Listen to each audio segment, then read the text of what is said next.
Sinuklay niya ng mabuti ang kanyang buhok. Naiinis siya dahil wala dito ang kanyang hair dryer at hair iron para sana ayusin niya ng maayos ang kanyang buhok. Katulad noon sa tuwing may date sila ni Adrian ay magandang maganda ang pagkakaayos ng buhok niya. Wala din siyang nadalang makeup sa pouch bag niya. Tanging lip tint lang ang nandoon. Nagpahid na lang siya ng konti sa kanyang pisngi at konti din sa kanyang labi upang maging blooming naman siya kahit papaano. Mabuti na lang natural na maganda na siya kaya kahit ganoon lang ang kanyang ayos ay presentable pa din. My gosh, buti na lang pretty ako. Puri niya sa kanyang sarili habang nagsasalamin siya sa loob ng banyo. Wala naman kasing ibang salamin sa apartment na iyon kundi ang salamin lamang sa banyo. Napatili siya dahil napasawsaw na pala ang laylayan ng kanyang puting damit sa timba na punong-puno ng tubig. Oh no, ano ba yan? Nabasa pa. Pinigaan niya ang laylayan ng kanyang damit. Pinunasan niya iyon ng tuwalya upang mabawasan ang pagkakabasa.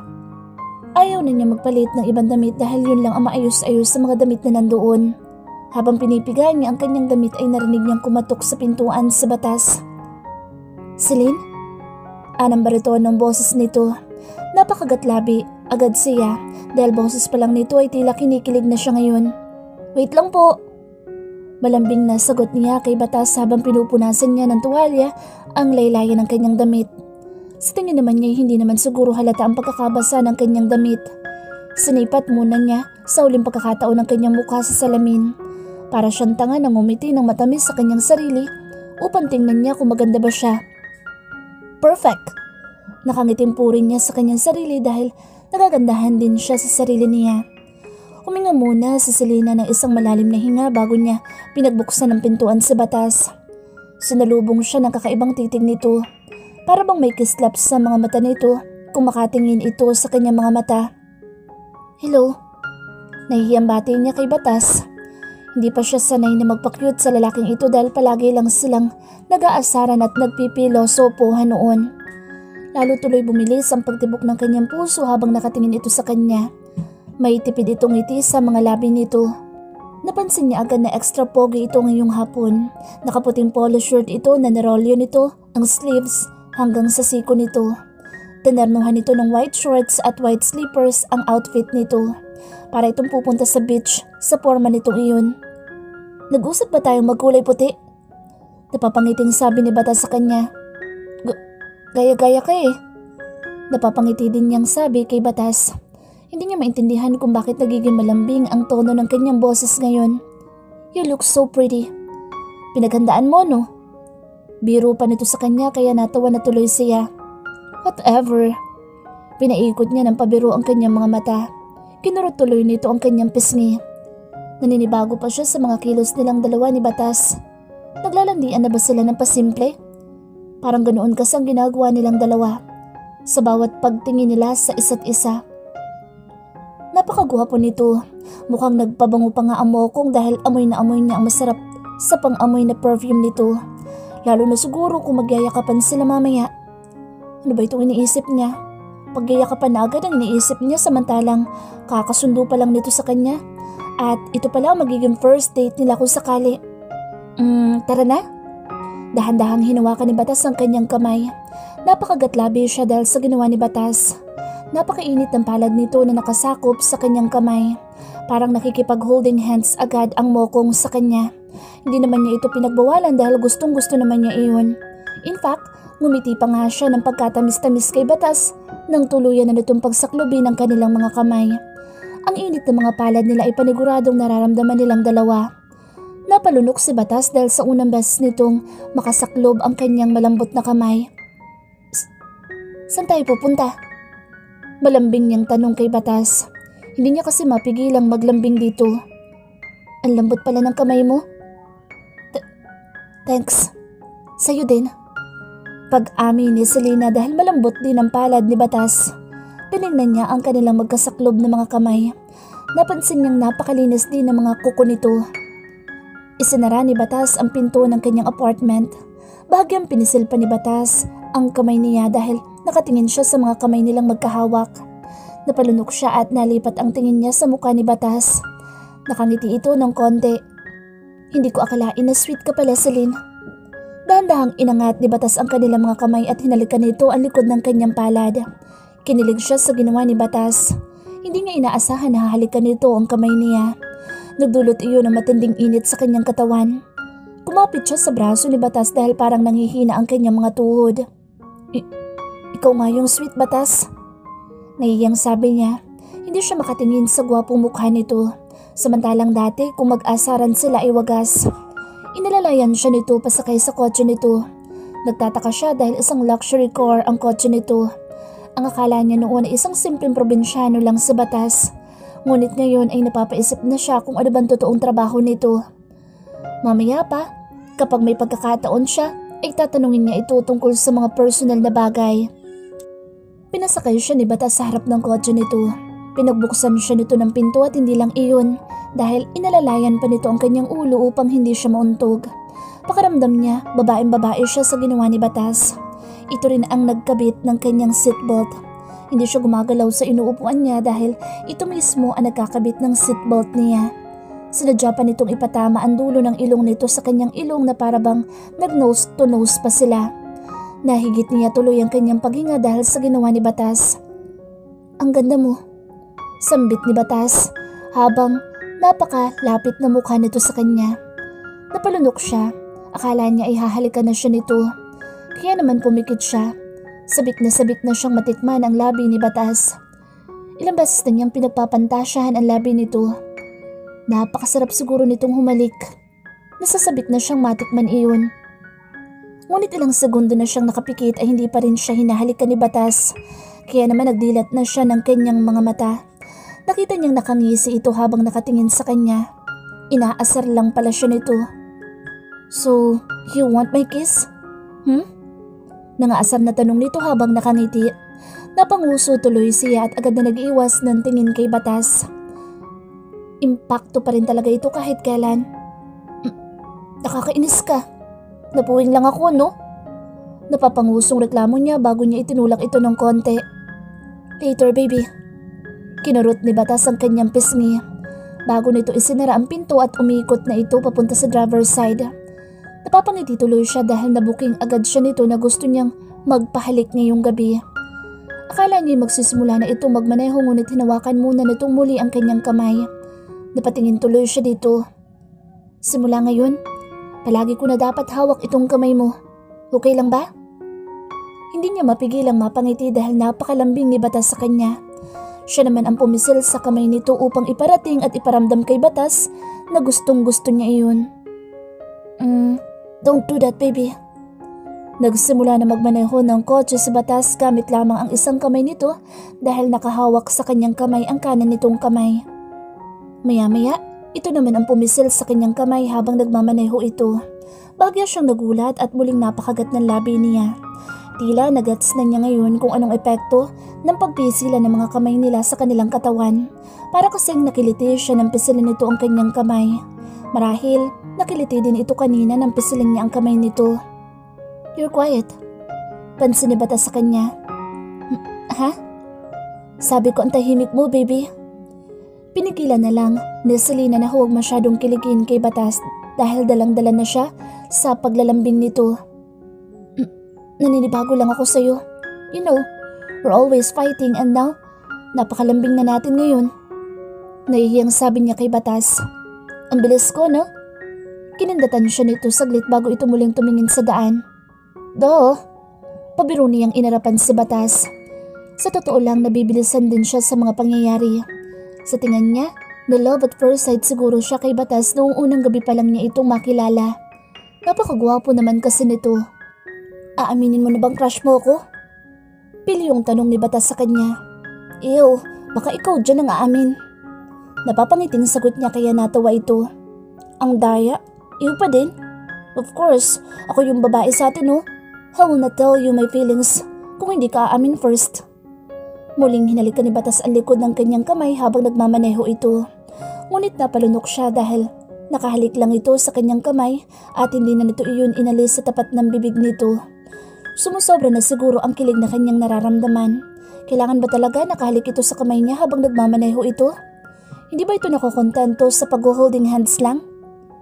Nangangalay ako. My God. Biro niya kaya napangiti si Batas at mas idiniin pa nito ang paghalik sa kanyang kamay. Hinahayaan niya lang ito at hindi niya binabawi ang kanyang kamay. Pakiramdam niya maiihi na ata siya sa sobrang kilig. Malambing pala ang antipatikong ito. Inilagay naman ni Batas ang kanyang kamay sa gilid ng pisngi nito habang seryoso ito nagmamaneho. Bagya din itong hinahaplos ang ibabaw ng kanyang daliri habang magka-holding hands pa rin sila at nasa bandang pisngi nito ang mga kamay nilang dalawa. Nakikiliti siya sa sensasyon na iyon at para bang ayaw na niyang matapos iyon. "We're here." Huminto si Batas sa loob ng gubat. May people ba dyan? Bakit parang walang tao? May beach malapit dito. Kaso kailangan nating lakarin. Bawal kasi ang kotse sa loob. Parang ayaw pang pakawalan ni Batas ang kanyang kamay ngunit kailangan nilang bumaba sa kotse. "Wait for me. I'll open the door for my baby." Pilyo nitong sabi sa kanya bago ito lumabas ng kotse nito upang pagbuksan siya ng pinto. "So you mean, baby mo na ako ngayon?" Lakas loob na tanong ni Celine kay Batas habang tinatanggal nito ang seatbelt niya. "Of course, kapag ayaw mo, ililigaw kita dito sa gubat." Biro pa nito bago siya inalalayan pababa ng kotse nito. "Panay ka talaga kalukuhan. My gosh ka." Natatawang sabi niya bago siya muling nakipag-holding hands kay Batas. Umawak siya sa braso nito habang ang isang kamay niya ang nakikipag-holding hands dito. Naadik na ata ito sa paghawak sa kanyang kamay O baka siya din? May kinuha ito sa likod ng kotse nito. Dahil magkahawak ang kamay nilang dalawa ay natatangay siya nito kung saan ito pupunta. May kinuha itong basket na kulay asul sa likod ng kotse nito. "Ano yan?" Malambing na tanong niya kay Batas. Our food." "Sakto gutom na ako, super. Di pa ako kumakain kasi I can't eat that spaghetti. Nasusuka agad ako." Hanggang ngayon, parang masusuka pa din si Celine kapag naiisip niyang itsura ng spaghetti na niluto niya. "Sobrahan lang siguro sa tubig, baby. Masarap naman." Nagsimula na silang lumakad papunta sa tabing dagat. Walang tao doon at tanging silang dalawa lamang ang tao doon. Napanguso siya agad nang maalala niya ang recipe notebook ni Mildred. Pinalo niya ang braso ni Batas kaya napahinto ito sa paglalakad. "Ikaw ha? Kay Mildred pala yung notebook na yun?"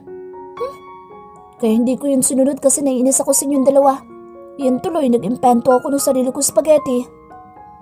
Tumawa si Batas dahil sa kanyang sinabi. "Nagsaselos ka kay Mildred?" Nakangiting tanong ni Batas sa kanya. "Super." Pag-amin niya bago niya niyakap ang braso ni Batas. Kinalig naman si Batas sa kanyang ginawa. Hinalikan nito ang kanyang ulo habang nakahawak siya sa braso nito. "Huwag mo na akong pagsasulusin ulit ha." Paglalambing niya pa kay Batas. Hindi siya sigurado kung magkasintahan na ba sila. Ngunit sa mga ikinikilos nilang dalawa, sa tingin niya ay parang magkarelasyon na nga sila. Pag-iisipan ko, ang cute mo kasi magselos eh." Pang-aasar ni Batas sa kanya. Kaya napasimangot siyang muli. "You're so bad, baby." Hinampas niya ng pabiro ang braso ni Batas na madalas niyang gawin. Ang sarap kasing paluin ng braso nito. Tumas ng konti ang mga kilay ni Batas at mukhang natuwa sa kanyang pagsabi ng salitang baby. "Nakikibaby ka na rin ha?" Tukso ni Batas sa kanya. Bago siya nito inakbayan at halos yakapin na siya nito ng sobrang higpit dahil sa pangigigil nito sa kanya. Ikinulong siya nito sa katawan nito. Napayakap naman siya sa bewang ng binata. Hinigpitan niya din iyon. Ang sarap nitong yakapin.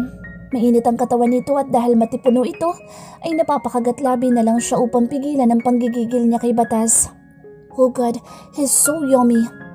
Dali ng kanyang isip. Napakabango din ni Batas kaya kahit ikulong siya nito sa mga bisig nito na mahabang panahon ay ayos lang iyon sa kanya.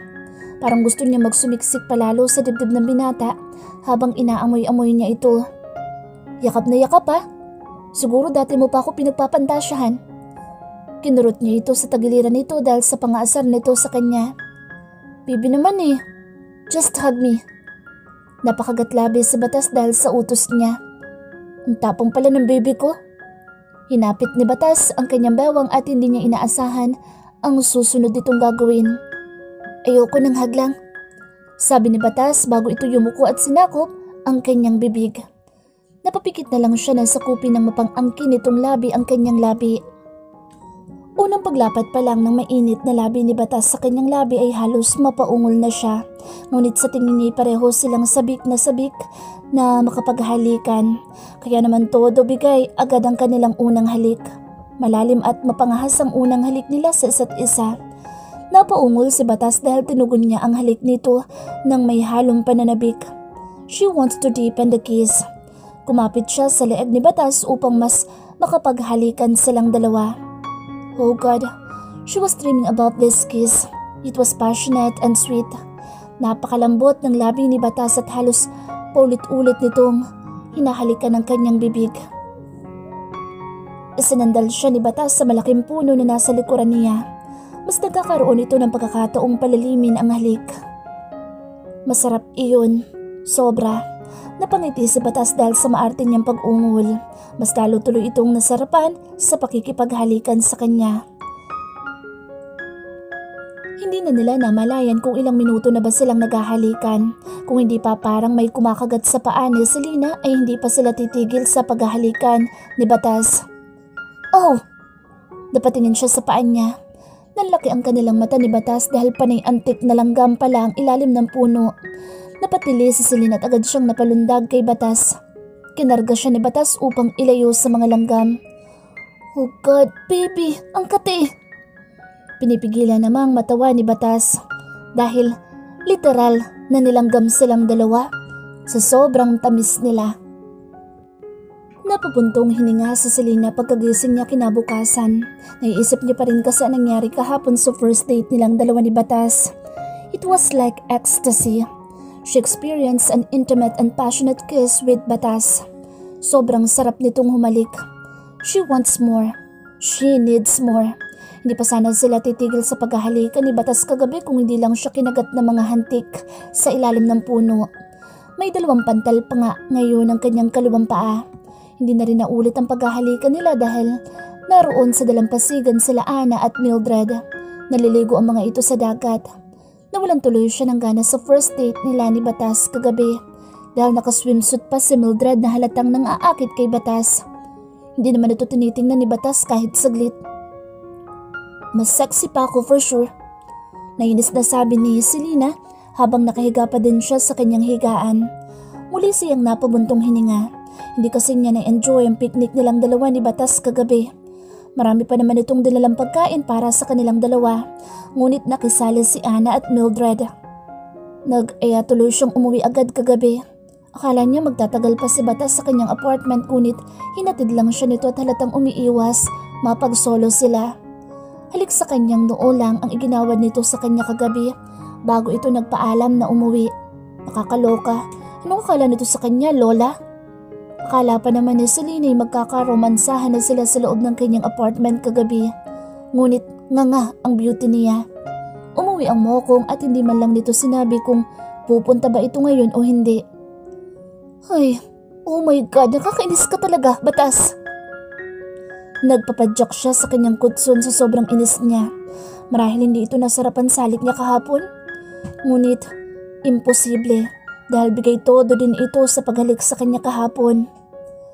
Bakit kaya ito umiwas kagabi na makapag-solo sila? Niyaya niya pa nga ito na manatili sa apartment niya ngunit may aasikasuhin pa daw ito at nagmamadaling magpaalam sa kanya. Napabuntong hininga si Selena at nagpasya na lamang siyang maagang maligo at magsipilyo. Pupuntahan na lang niya ito sa bahay nito. Habang naliligo siya ay naiisip niya pa rin si Batas at ang halik nito. Bitin na bitin siya sa paghahalikan nila. Hindi rin siya sigurado kung nobyo na ba niya mokong na iyon o hindi pa. Sinabi lang nitong baby na raw siya nito at todo lambing lang ito sa kanya kahapon. Ngunit wala pa din silang malinaw na relasyon. Ay naku Batas, hanggang ngayon nakakabwisit ka pa rin baby. Inis na sabi ni Celine bago niya pinukpok ang tabo sa timba. Muntik na tuloy iyong mabutas. Ipinagpatuloy na lang niya ang kanyang pagligo. Hindi niya mapigilang maalala ang kasaksihan ni Mildred kahapon sa beach habang naliligo ito. Naiinis siya dahil hindi naman ito kasing sexy niya ngunit feel na feel nito ang pagrampa sa harap pa mismo ni Batas. Tinignan niya ang kanyang hubad na katawan sa salamin ng banyo. Di hamak na mas sexy naman siya kay Mildred. Sa kinis at lambot pa lang ng kanyang balat ay walang-wala nang sinabi ang balat ni Mildred sa kanya. idagdag pang mas malaki ang kanyang hinaharap. Samantalang gatuldok lang ata ang dibdib ni Mildred. Kung makikita mo ito, Batas, paniguradong maglalaway kang buwisit ka. Kinakausap niya ang kanyang sarili habang nakatingin siya sa katawan niya. Ano ba ito nangyayari sa kanya? Ano bang ginagawa ni Batas sa kanya? Bakit niya ikinukumpara ang kanyang katawan sa katawan ni Mildred? Hindi naman siya ganito noon. Hindi nga siya na-insecure sa ibang babae dahil kumpiyansa siya sa kanyang alindog. Of course, she is Selena Collins. Everybody wants to be as beautiful as her beauty. Ngunit bakit ngayon ay insecure siya sa isang babaeng iyon na walang-wala naman sa kalingkingan ng kanyang ganda? Kahit siguro magbukang paa pa ito ay pagsasalosan niya pa rin dahil alam niyang ex-girlfriend ito ng baby Batas niya. Tinapos na niya ang kanyang pagligo at nag-toothbrush na rin siya. Katulad kahapon, halos ubusin na naman niya ang kanyang toothpaste. May plano kasi siyang akitin si Batas sa araw na iyon. Buo na ang desisyon ni Selena. She wants him. She really needs more. Hindi lang halik ang gusto niyang gawin ni Batas sa kanya. Gusto niyang iparamdam nito sa kanya ang hinahanap-hanap ng kanyang katawan. Kay Batas niya lang naranasan ang mauhaw ng ganito. Nauuhaw siya sa halik nito. Gustong-gusto niya magpahalik dito, hindi lang sa kanyang labi kundi sa buong katawan niya. Napangiti si Selena nang makita niyang isang damit doon na sobrang iksi. Konting tuwad niya lang siguro ay makikita na ang kanyang panty sa dress na iyon. Hapit na hapit ang damit na iyon sa pagkakakurba ng kanyang bewang at sa malulusog niyang dibdib at matambok na puwet. Perfect! Pilya siyang napangiti. Habang nagbibihis siya, ay napapitlag siya na may kumatok sa may pinto. Celine, are you awake? Boses ni Batas ang narinig niya habang kumakatok ito sa pintuan, kaya nataranta siya. Naramdaman agad niya ang labis na kaligayahan dahil maaga itong nagpunta sa apartment niya. Mabuti na lang at nakaligo na siya. Oo, gising na ako. Nakangiting bati niya kay Batas pagkatapos niyang buksan ang pintuan. As usual, napakagwapo talaga na lalaking ito. Mukhang bagong ligo pa ito katulad niya. Nakasuot ito na isang simpleng asul na t-shirt at black maong shorts. Naka-rubber shoes ito ngayon na kulay puti. Mas lalo itong gumuwapo dahil nakasuot ito ng white cap na may tatak na Adidas. Ay, matamis itong umiti sa kanya at pinasadahan ng tingin ng kanyang suot. Bagya itong napukunot noo dahil naiiksian ito sa suot-suot niya. Hay Batas, sagot niya. Sana lang ay hindi nito napansin ang pananabik sa kanyang boses. Sobrang saya kasi niyang makita ito. Ang hirap palang walang cellphone dahil hindi niya ito matanong kagabi kung bakit ito umiiwas na makapag-solo sila. Why are you wearing like that? Naniningkit ang mata nito habang pinapasadahan ng tingin ang sexy outfit niyang iyon. I just want to wear this. Ang cute kasi eh. Change it, baby.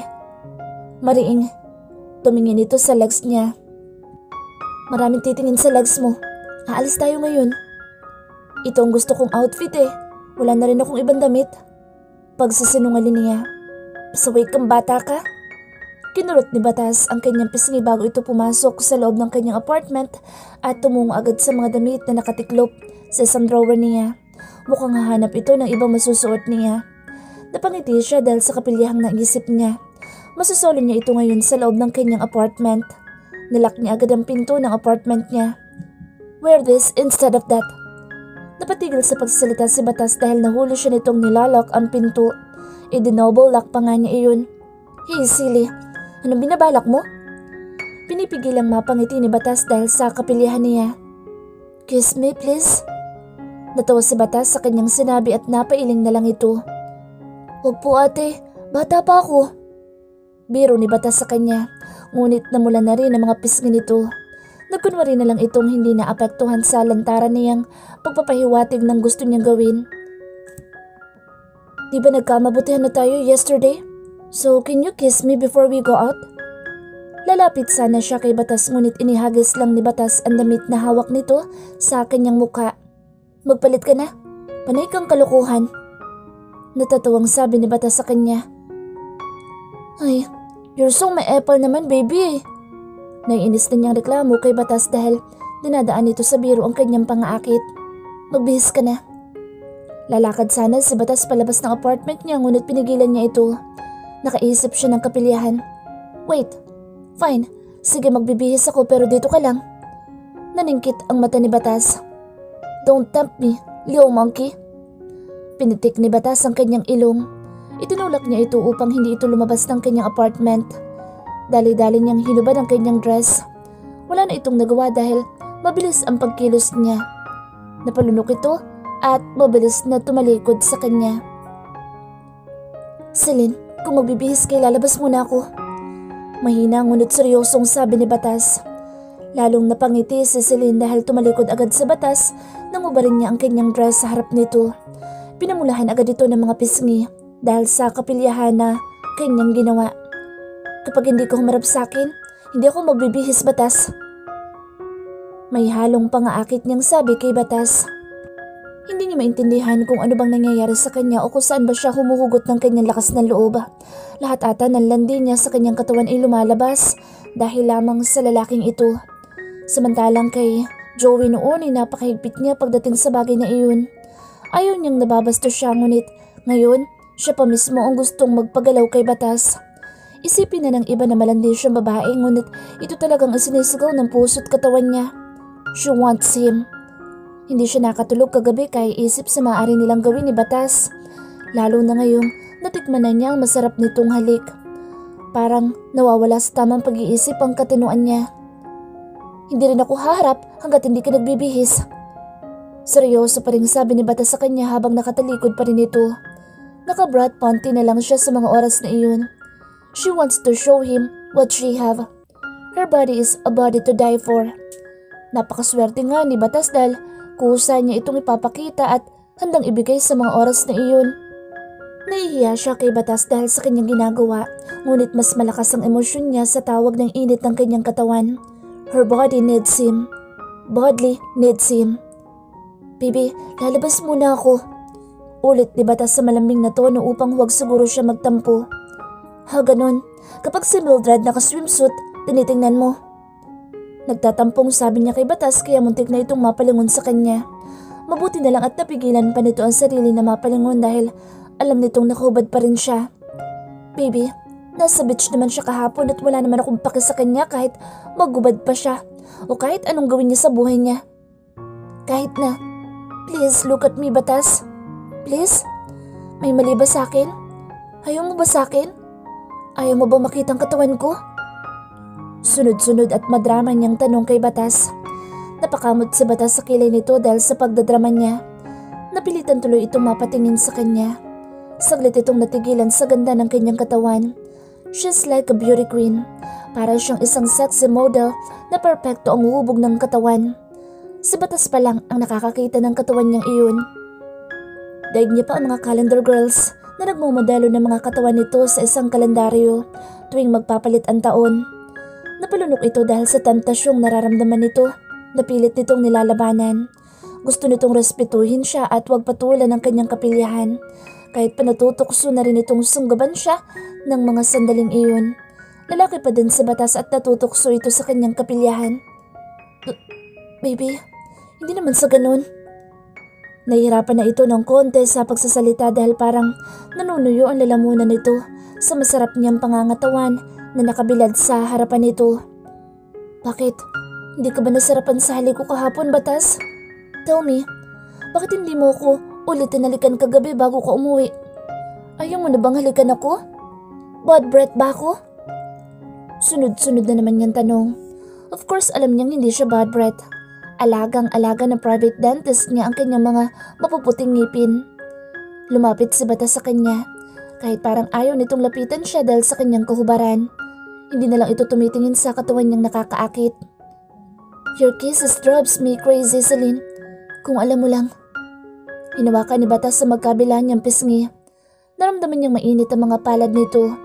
May sensibilidad siyang nababasa sa mga mata nito. Ngayon niya lang napansin na kulay asul o dark blue ang mata ni Batas. Sa unang tingin ay parang kulay itim iyon, ngunit kapag tinititigan ay nagiging kulay asul ito. So, kiss me now. Gusto mo rin pala akong halikan eh.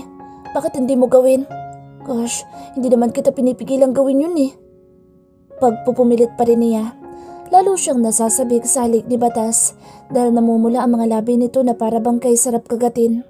Huminga ng malalim si Batas at pinagdikit nito ang kanilang mga noo. Listen, kapag hinalikan kita, I might not control myself anymore. Iniiwasan ko munang maulit yung paghahalikan natin. Seryosong sabi ni Batas habang nakatingin ito sa kanyang mga mata. Huwag mo nang iwasan, Batas. Please. I really want you to kiss me. You are very important to me, Celine. Ayokong isipin mong hindi ako seryoso sa'yo. Bakit ko naman iisipin yun? Napapangusong tanong niya.